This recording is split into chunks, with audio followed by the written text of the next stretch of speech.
Hello, this is Ruslan Belov, and this is the daily review of the Ukrainian front. So friends, the Azov fighters continue to retreat, while the Russian army keeps pressing them on the Dobropoli direction. No, there aren't any major breakthroughs yet, but over the past 24 hours, Russian forces took full control of one village and advanced by 1 kilometer. In other words, they drove Azov out of that village and pushed them back by that very kilometer. I'll tell you more about this later today, but let's start with the Sumy region. It's been a while since we heard any news from there, right? And now, over the past day, progress has been recorded on 2 separate sections. The first, and perhaps the most important success for the Russian side, occurred in Yunukovka. This long-suffering village has been the scene of fighting for several months. Step by step, Russian troops are advancing there and forcing the Ukrainian side out. Over the past 24 hours, they advanced within the settlement itself, within the residential area, by 1.5 kilometers and reached the southern outskirts of the village. So they were here, and now Russian positions are here, on the southern edge.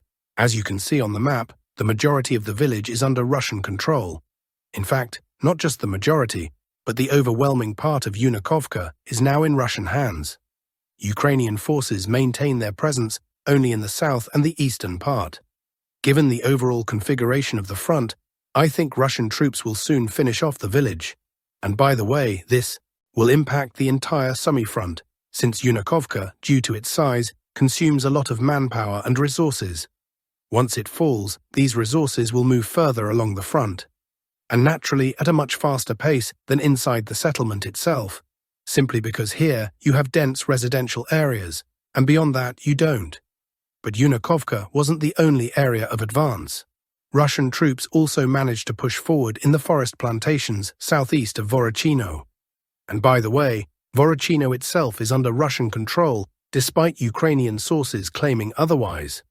In the past 24 hours, Russian forces advanced 800 meters there, clearing out the entire forest belt. Altogether, in the Sumy region, Russian forces gained about 4 square kilometers in one day. And how much did the Ukrainian forces advance? Not at all. Notice, by the way, that they no longer publish updates from the Sumy region. Even though Zelensky said just the day before yesterday that in a couple of months Ukrainian forces would completely expel Russian troops from Sumy, this has nothing to do with reality. They are not moving here, while Russian troops are advancing. Yes, maybe not quickly and not frequently, but the dynamic is better compared to July. Even more significant progress, however, is being made by the Russian army on the Constantinovka direction. Things are going very badly for the Ukrainian side there, so let's move to the Constantinovka sector. Over the past day, there have been 2 important advances. First, Russian troops completely forced the Ukrainian garrison out of Katerinovka. The village, as you can see on the map, is fully under Russian control. But we must understand one simple thing. This is not just any village. It was a powerful fortified stronghold. In this whole sector, south of the reservoir, there were 2 such fortifications, Katerinovka and Klebanbek. Now one is gone. Only Klebanbek remains under Ukrainian control. And although this fortification is essentially blocked, since all the roads are either cut off or under fire control, the Ukrainian side managed to establish supply across the reservoir. That is, they bring in ammunition, food, and even attempt troop rotations by boat from the opposite bank. Russian drone operators destroy the boats, but some still manage to slip through. That's the situation for now. A direct assault on Klebanbek has not yet begun, but given the fall of neighboring Katerinovka, it will certainly start soon. Also, during the past day, Russian troops captured another major fortified Ukrainian stronghold in the form of a mine. As with any mine with solid industrial structures, it had been turned into a strong defensive hub meant to hold back Russian troops. For a while, it did exactly that. It wasn't possible to approach or bypass it. But like every other Ukrainian fortification, its time ran out. Now this defensive node is under Russian control, and it will now serve to block any Ukrainian counterattacks. In addition, Russian forces managed to expand their control in the pocket between Alexandro-Shultino and Predtechino. Yesterday we examined this section. If you recall from the maps, Russian forces had advanced 1 kilometer there the previous day. Now they have expanded their control to the south by 2 kilometers. Let's move further to the Dobropolye sector, where the Azov fighters are completely demoralized. They have no results, while Russian troops keep pushing forward day after day. Over the past 24 hours, they completed the clearing of Vladimirovka. I told you yesterday this would happen. Ukrainian forces only held a few streets, and now they've been driven out. Vladimirovka is fully under Russian control. On top of that, Russian troops advanced 900 meters beyond the village and reached the outskirts of Shakovo. Only about 300 meters remain to the edge of the settlement. And I've already explained why Shakovo is important. First, its capture will widen the breakthrough line, which means it will be far less vulnerable to counterstrikes. Right now, the corridor is still quite narrow. But once Russian forces take Shakovo, the width becomes much greater. Cutting it off would then be practically impossible.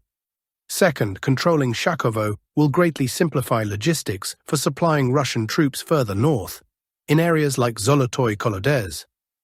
Of course, we must also understand that capturing the village won't be easy, since it is well fortified. Around it, several defensive lines have been built, with dragon's teeth fortifications and so on. I've seen footage of these positions. They are impressive, which makes the settlement all the more valuable. Overall, what can we say? The Azov fighters have failed. They were thrown here as an elite unit, expected to cut off the Russian salient quickly and force Russian troops back to their original positions. But the best they managed was to nibble, a small edge for a short time. Moving on, there was also an advance near Zvezda and Yalta, more precisely north of Zvezda, where Russian forces pushed forward more than 2 kilometers and reached the river. The goal there is to cross the river and begin pressing toward Filia. From current positions, it is only 2 kilometers to the village. Filia is not just any settlement, it is already the nearest approach to Novopavlovka. Also, there was progress in the Zaporizhzhia region, near Temirovka. But here, it's more of a return than a gain. Russian forces had previously controlled Temirovka, but were pushed out during a Ukrainian counterattack. Now they have re-entered the settlement, though for now they control only part of it. Summing up the past 24 hours, 2 villages came under Russian control, and over 15 square kilometers of territory were gained. A steady, average result for the summer campaign. That's the frontline situation for today. Meanwhile, Ukraine has received another $4 billion from the EU. This money was allocated as part of a long-term support program. The European Commission transferred $4 billion to the Ukrainian government, another tranche supposedly provided as budgetary assistance under a program running until the end of 2027. For comparison, Ukraine received a similar amount in the first 3 months of 2024. The EU has already locked in further transfers for next year in its budget plan to support Kyiv's financial stability. According to the European Commission, nearly $170 billion has already been spent on supporting Ukraine. In an interview with NBC, Sergei Lavrov stated that Zelensky rejected all of Trump's proposals for a settlement. President Putin clearly said that he is ready to meet, provided that there is a real presidential agenda for the summit. Putin is ready to meet with Zelensky once such an agenda is prepared, but at present there is none. After the meeting in Anchorage, President Trump proposed several points which we share. On some of them, we even agreed to show some flexibility. When Trump raised these issues at the Washington meeting, where Zelensky was present along with his European sponsors, he made it absolutely clear that there are several principles Washington believes must be accepted. Among them, Ukraine's renunciation of NATO membership, and also the discussion of territorial issues. And Zelensky rejected them all. He even said no to the proposal, as I mentioned before, to repeal the law banning the Russian language. "How can we meet with a man who only pretends to be a leader?" Lavrov said. Meanwhile, Reuters, citing its sources, reports that the Kremlin presented a very concise list of conditions for a possible ceasefire: Kyiv's renunciation of Donbass and a complete ban on the deployment of Western military contingents, which obviously includes rejection of NATO. According to the agency, Moscow assumes that if Kyiv rejects such a deal, military operations will continue in the same format as now. Diplomatically, this looks like a corridor of opportunity. Russia is showing its readiness to discuss framework options for settlement. but on the conditions that were voiced long ago as the root causes of the conflict. Thus, Moscow is marking its red lines and passing the ball to Kyiv and its Western patrons. For the West, this is also a stress test. How ready are they to accept Russian conditions and stop the conflict? It's hard to say. In their logic, such a step seems unacceptable, if only because it would remove one of the key levers of pressure on the Russian Federation. Donald Trump also made his own statements. Let's see if Putin and Zelensky can work together. They're like oil and vinegar. They don't mix very well for obvious reasons. We'll see whether I even need to be there myself. I would prefer not to be. I'd rather they meet face to face and see what comes out of it.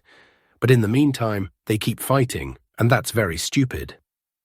I thought this war would be somewhere in the middle in terms of difficulty to stop, but it turned out to be the hardest one. It's possible that a personal meeting between Putin and Zelensky might lead nowhere, the US president also said.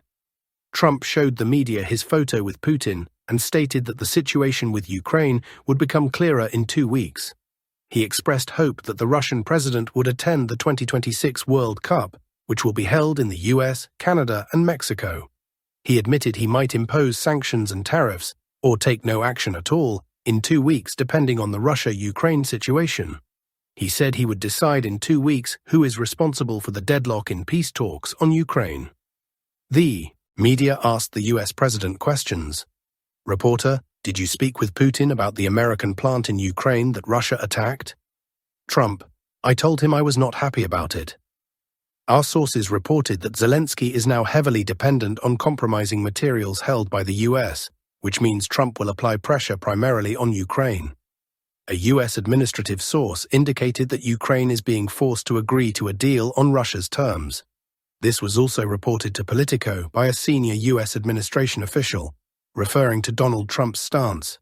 Zelensky stated that he rejects Russia's proposal to include China among Ukraine's potential security guarantors.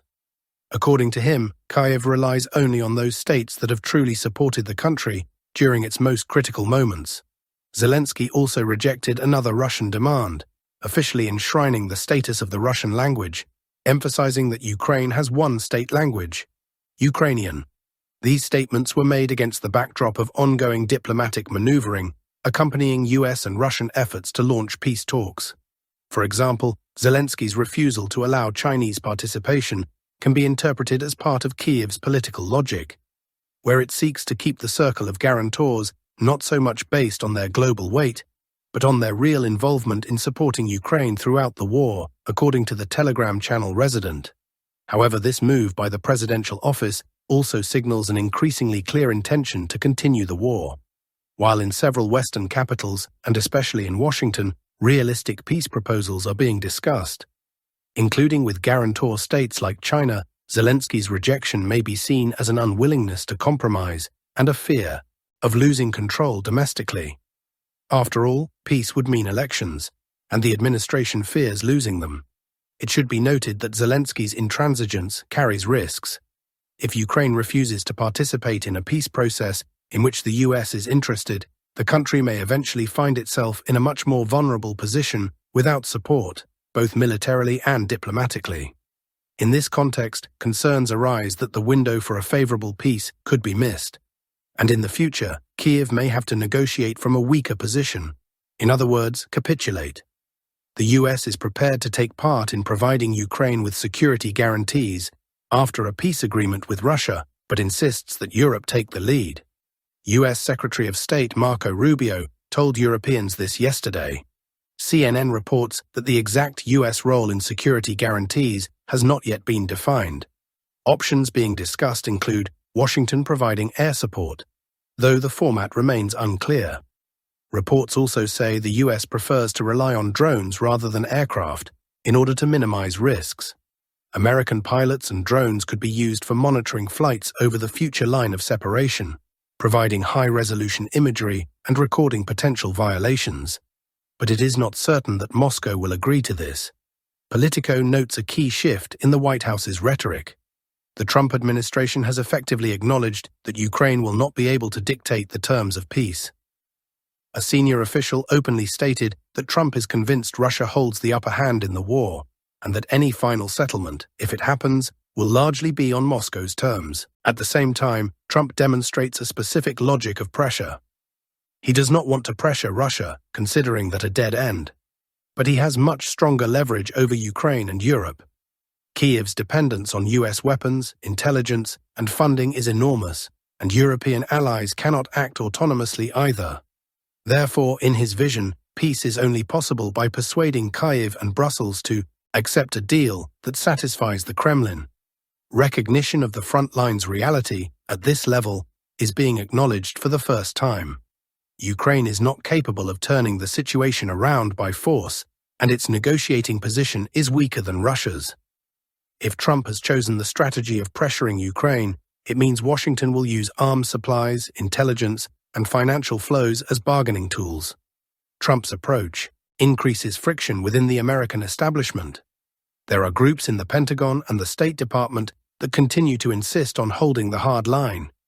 But the White House, judging by these reports, leans toward a pragmatic stance. For Moscow, this opens up room to maneuver. The more actively the US presses Kyiv, the more cracks appear within the Western coalition, objectively weakening Ukraine's position.